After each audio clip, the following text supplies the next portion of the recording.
రోజు నన్ను కాలేజ్ దగ్గర డ్రాప్ చేస్తాడుగా, ఇవాళ ఏమైంది అంది గుడ్లు నిండా నీళ్ళతో. అప్పుడే వచ్చిన మురళీ గారిని చూసి సీన్ రక్తి కట్టిస్తూ, ఏమైంది మేఘన అన్నారు ఆయన వస్తూనే. కన్నీళ్లు కార్చి, అభి నన్ను పరాయి దాంట్లో ట్రీట్ చేస్తున్నాడు మామయ్య. నన్ను వదిలేసి కాలేజ్కి వెళ్ళిపోయాడు.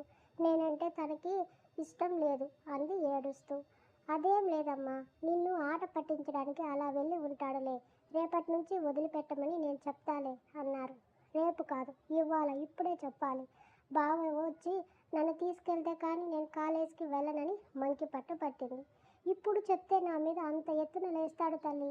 అంటే మీరు కూడా బావకి భయపడుతున్నారా మామయ్య అంది ఏడుపు మొహంతో. నిజాయితీగా నిక్కచ్చిగా ఉన్న వాళ్ళకి ఎవరైనా ఎలాంటి వారైనా భయపడాల్సిందే తల్లి. నా కొడుకు అని చెప్పుకోవడం కాదు, కానీ అభిని చూస్తే నాకు కూడా భయమే అన్నారు నవ్వుతూ. వాటర్ తీసుకుని వచ్చిన వాణి గారు మంచినీళ్ళు భర్తకు ఇచ్చి, కాలేజ్ టైంకి రెడీ అయి ఉంటే తీసుకెళ్తానని ఫస్ట్ రోజు చెప్పాడు. కానీ ఇది తీరిగ్గా వస్తుంది. టైం పాటించేవాడికి కోపం రాదా అని మేఘనాని చూసి, వాళ్ళిద్దరు కంటే ముందే తయారై ఉండవే, రేపు ఖచ్చితంగా తీసుకెళ్తాడు అన్నారు. చెప్పినట్టు చెయ్యి మేఘన అనేసి వెళ్ళిపోయారు మురళీ గారు. అభి, నిన్ను మామ దగ్గర బుక్ చేయడానికి మంచి ఛాన్స్ వచ్చింది, చెప్తా నీ పని అనుకుంది. మురళీ గారి దగ్గర అభిని ఇరికించాలని పంతం పట్టిన మేఘన తనకు అస్సలు అలవాటు లేని పని చేయడం మొదలుపెట్టింది. పక్క రోజు తెల్లవారుజామున అంటే 7:30కి లేచి టైం చూసి ముఖం చిట్లించుకుని, వాడిని ఇరికించడానికి ఎన్ని పాటలు పడుతున్నాను, అయినా ఈసారి దొరికిన ఛాన్స్ని వదలకూడదని లేచి వాష్రూమ్లో దూరి ఫ్రెష్ అయ్యాక రెడీ అయ్యి కాలేజ్ బ్యాగ్ తీసుకుని కిందకి వచ్చేసరికి అభి అను మాటలు వినిపిస్తున్నాయి. అమ్మయ్య, ఈ డెవిల్స్ ఇద్దరు ఉన్నారని తెగ హ్యాపీ అవుతూ పేపర్ చదువుతున్న మురళీ గారిని చూసి, గుడ్ మార్నింగ్ మామయ్య అంటూ వచ్చి ఆయన పక్కన కూర్చుంది. అరే మేఘన, ఇవాళ త్వరగా రెడీ అయ్యావు, వెరీ గుడ్ అన్నారు ఆయన ఆశ్చర్యంగా. మరి మేఘన అంటే ఏమనుకుంటున్నారు మామయ్య? నిన్న మీకు మాట ఇచ్చా, ఇవాళ చేసి చూపించా. నేను మాట అంటే మాటే. ఇప్పుడు చెప్పు నీ కొడుకుతో డైలీ నన్ను కాలేజ్కి డ్రాప్ చేయమని అంది యాటిట్యూడ్గా. అభి అని పిలిచాడు మురళీ గారు. కిచెన్లో అభి కాఫీ కలుపుతుంటే టిఫిన్ ప్రిపేర్ చేస్తున్న వాణి గారికి హెల్ప్ చేస్తుంది అను. సునీత గారు కూడా అక్కడే ఉన్నారు. ఏంటి మామయ్య, ఇవాళ అందరూ కిచెన్లో కుస్తీలు పడుతున్నారు, ఏంటి స్పెషల్స్ అంటూ వచ్చాడు వాసు. మీ చెల్లి ఆదివారం కూడా కాలేజ్కి వెళ్ళడానికి రెడీ అయి వచ్చింది కదా బామర్ది, అదే స్పెషల్, అందుకే పండగ చేసుకుంటున్నాం అంటూ కాఫీ కప్ మురళీ గారికి ఇచ్చి మరొక కప్పుతో సింగిల్ సీటర్లో కూర్చున్నాడు అభి. అంతే, వాటర్ తాగుతున్న మేఘనాకి దెబ్బకి పొలమారింది. వాట్, ఇవాళ సండేనా? టాప్ లేచే రేంజ్లో అరిచి బావురు కప్పల కళ్ళు నోరు తెరుచుకుంది షాక్తో. మార్నింగ్ లేవడం తప్పు కాదు మేఘన, కానీ కాలేజ్ డేస్లో కాకుండా లేనప్పుడు లేస్తావు చూడు, అది తప్పు. కాబట్టి ఏదైనా పని చేసేటప్పుడు బుర్ర ఉపయోగించి చెయ్యి. ఇలా మీ మామయ్య మాట విని నా మీద పంతంతో చేయాలని చూడకు అని అదే యాటిట్యూడ్ లుక్ రిటర్న్ ఇచ్చి, అను రెడీ అవ్వు, త్వరగా వెళ్దాం అన్నాడు. ఎక్కడికి అడిగింది మేఘన బుస్సలు కొడుతున్న ముఖంతో. That's none of your business అన్నాడు కేర్లెస్గా. అభి, ఏంట్రా మాటలు, తనేమైనా పరాయిదా అలా మాట్లాడుతున్నావు? అనుని తీసుకెళ్తే మేఘనాని కూడా తీసుకెళ్ళు నీతో పాటు అన్నారు మురళీ గారు కోడలికి ఒక్కలతో పుచ్చుకుంటూ. అను వాళ్ళ ఫ్రెండ్ బర్త్డే డాడీ, తనని నన్ను రమ్మని ఇన్వైట్ చేసింది, వెళ్ళకపోతే బాగుంటుందా? వెళ్ళి కేక్ తిని గిఫ్ట్ ఇచ్చి లంచ్ చేసి ఈవినింగ్కి వచ్చేస్తాను, పిలవని పేరంటానికి మీ మేనకోడలు ఎందుకు అన్నాడు. మామయ్య చూడు, ఇలాగే నన్ను వాళ్ళతో చేర్చుకోకుండా దూరం పెడుతున్నారు. నాకైనా ఎవరున్నారని? అన్నయ్య నీ చూస్తే బిజినెస్ అంటూ నీ వెనకే తిరుగుతాడు, నీతో పాటు డాడీ కూడా. ఇక అమ్మ అత్త ఇంట్లో బిజీ, నేను మాత్రం ఏం చేయాలి ఒంటరిగా? నేను మాత్రం ఎంజాయ్ చేయొద్దా అని ముసలి కన్నీళ్ళు కారుస్తుంటే, ఏంటి మీ అన్నయ్య బిజినెస్ అంటూ తిరుగుతున్నాడా? వాట్ ఎ జోక్, మొన్న ఏదో బార్లో చూశానని నా ఫ్రెండ్ వాళ్ళ డాడీ వాడితో చెప్పాడే, ఏం వాసు అన్నాడు అభి. ఆత్రంగా కాఫీ తాగుతున్న వాసుకి పై ప్రాణాలు పైనే పోయినట్టు అయ్యిందా మాటకి.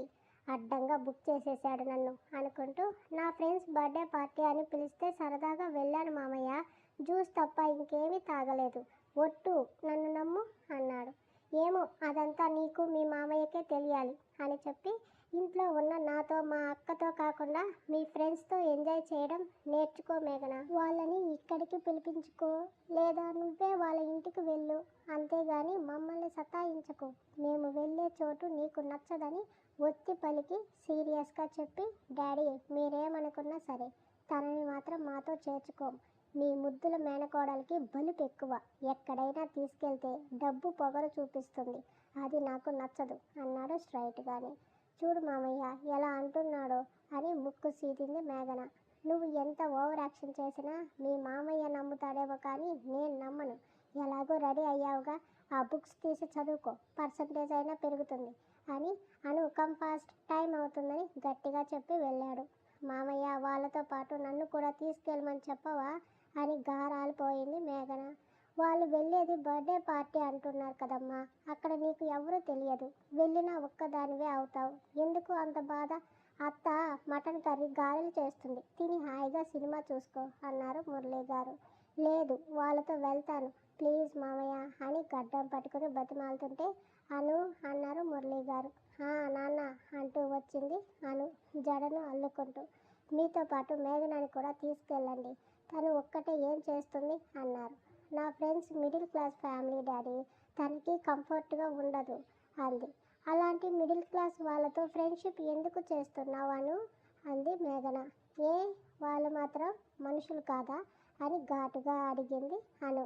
అది కాదు అను, మామయ్య ఎంత పెద్ద బిజినెస్ మ్యాన్, అలాంటిది నువ్వు అలాంటి లో క్లాస్ పీపుల్తో తిరిగి వాళ్ళ ఇళ్లలో తింటే మామయ్య స్టేటస్ ఏమవుతుంది?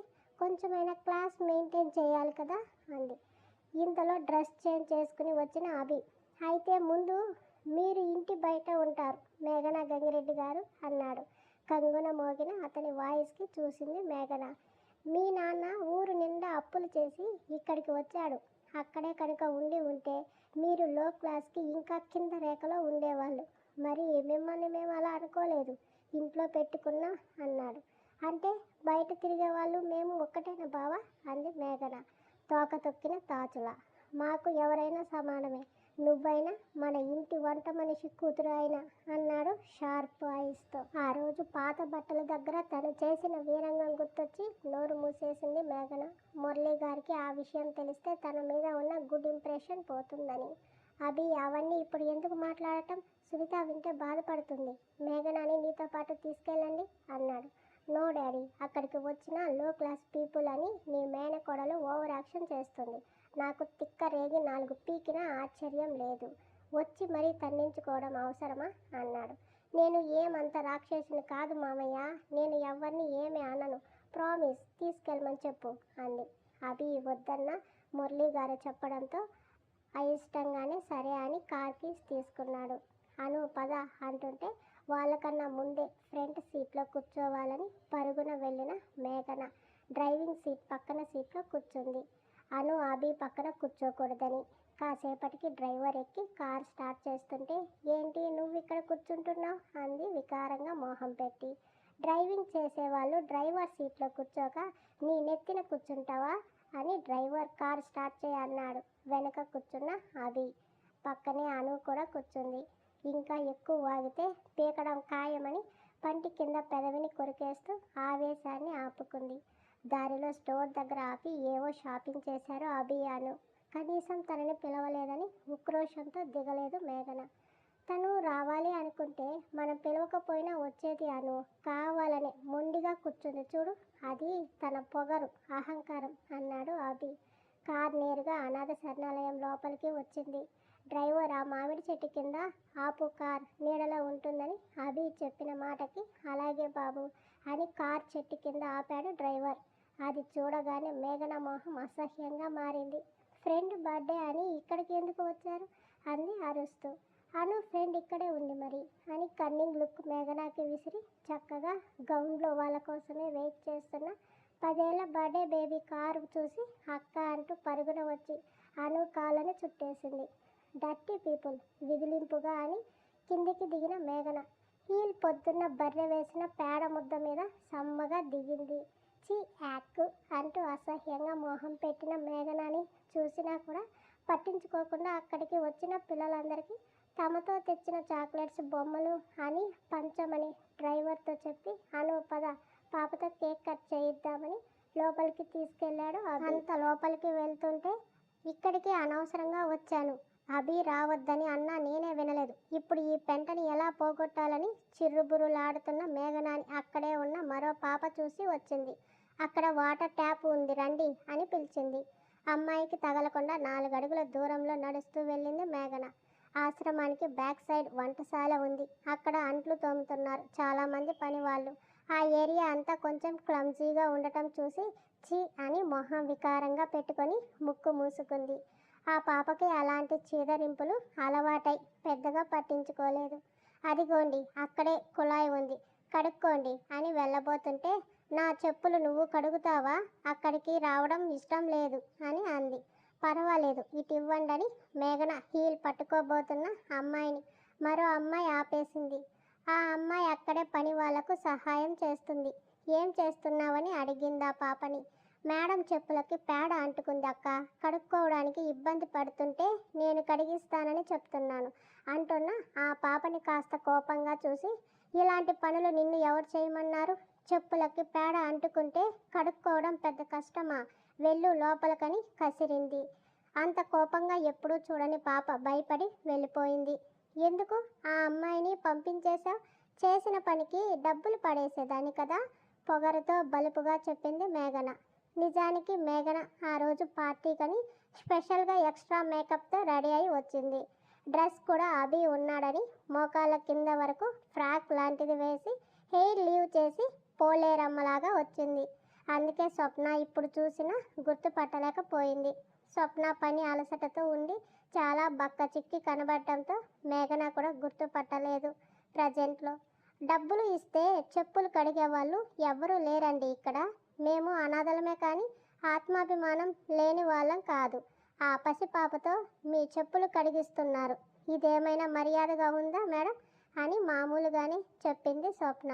షటప్, అనాథవి, మాలాంటి వాళ్ళు డబ్బులు ఇస్తుంటే తిని బతుకుతున్న వాళ్ళు మీరంతా, ఏం మా చెప్పులు కడగలేరా అని అంది మేఘన. కడగడం అంత నీచానికైతే మేము ఇంకా దిగజారలేదు, మీరు మాకు డబ్బులు ఇస్తున్నారు నిజమే, అందుకు మీకు ఎంతో రుణపడి ఉంటాం, మీకే అవసరమైనా చేస్తాం, అంతేకాని ఇలాంటి ఆత్మగౌరవాన్ని కించపరిచే పనులు మాత్రం చెప్పకండి అని కాస్త సీరియస్గా చెప్తుంటే ఎంత ధైర్యం నీకు, నా మీద నోరెత్తుతావా, ఇప్పుడే నీ ఆశ్రమాన్ని నామరూపాలు లేకుండా చేయగలను, చూస్తుండు అని వెనక్కి తిరిగిన మేఘన అప్పుడే వచ్చిన అనుని చూసి ఆగిపోయింది. ఏంటి మేఘన ఇక్కడ గొడవ అన్న అను వెనుక ఆ పాప కూడా వచ్చింది. మేఘన ఏం లేదని చెప్పాలని చూసిన పాప జరిగిందంతా చెప్పింది. ఎందుకు ఎక్కడికి వచ్చినా నీ అహంకారం పొగరు చూపిస్తుంటావు మేఘన, డాడీకి ఫోన్ చేయనా అని కోపంగా చూసేసరికి వద్దు అని చెప్పి తన హీల్ వాష్ చేసుకొని విసవిసలాడుతూ వెళ్ళిపోయింది మేఘన. వెనక ఉన్న స్వప్నాని అప్పుడే చూసింది అను.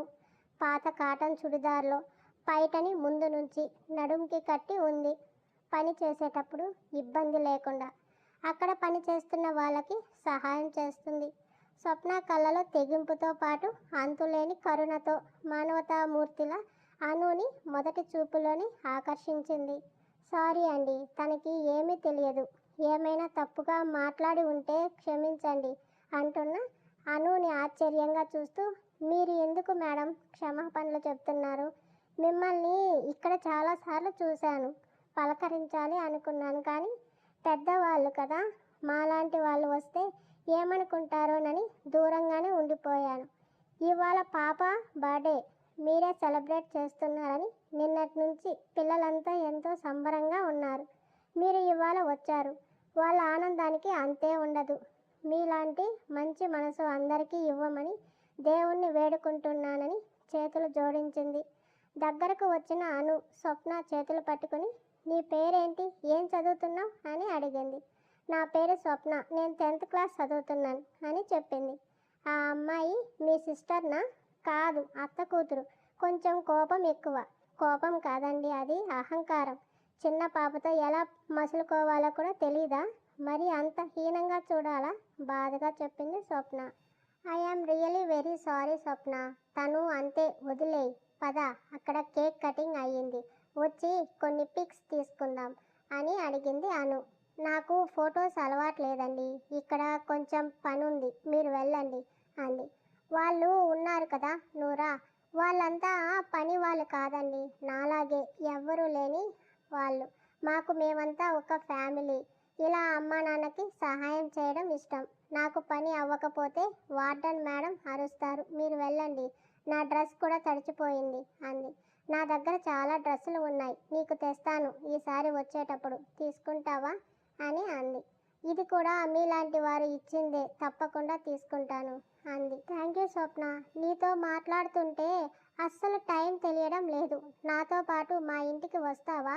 నీ వార్డెన్ పర్మిషన్ నేను అడుగుతాను అంది. మాట్లాడలేదు స్వప్న. ఏమైంది? రాలేనండి. అదే ఎందుకు? ఒకసారి ఇలాగే ఒకరు నన్ను నాతో పాటు మరో 2 అమ్మాయిల్ని ఏదో ఫంక్షన్ ఉందని పని సాయంగా పంపమని అడగడంతో వెళ్ళాం కానీ అంటూ చెప్పలేక ఆగింది. ఏమైంది? ఆమె కళ్ళలో నీళ్లు తిరిగాయి. నాతో పాటు ఉండే అక్క మీద అత్యాచారం చేశారు అని చెప్పలేక మౌనంగా అయ్యింది. షాక్ అయింది అను. కొన్ని రోజులకు ఆ అక్క ప్రెగ్నెంట్ అయ్యి బిడ్డను కని చనిపోయింది. తనకి పుట్టిన పాప కూడా ఇక్కడే ఉంది. అప్పటి నుంచి ఎవ్వరము ఆశ్రమం దాటి వెళ్ళమండి అంది. నీ బాధలో అర్థం ఉంది స్వప్న, రావద్దులే, నేనే టైం చూసుకుని వస్తాను. ఇంతలో అను అన్న పిలుపు దూరంగా వినిపించడంతో మా తమ్ముడు పిలుస్తున్నాడు, నేను వెళ్తాను అంది. అలాగే అంటూ 1 నిమిషం అని పక్కనే గులాబీ పువ్వు ఒకటి తీసి అనుకి ఇచ్చి, ఈ చెట్టు నేనే నాటాను, ఇదే మొదటి పువ్వు, మీరు ఇవాళ వస్తారని ఎవరిని కోయనివ్వకుండా జాగ్రత్తగా దాచాను అంది. స్వప్న, థ్యాంక్ యూ స్వప్న, ఇది నాకు ఎంతో ముఖ్యమైన అపురూపమైన గిఫ్ట్ అని జడలో పెట్టుకుంది. చాలా ఇష్టంగా చూసింది స్వప్న. బాయ్ చెప్పి అను వెళ్ళిపోతుంటే ఏదో ప్రాణ స్నేహితురాలికి దూరం అవుతున్న బాధ స్వప్నలో.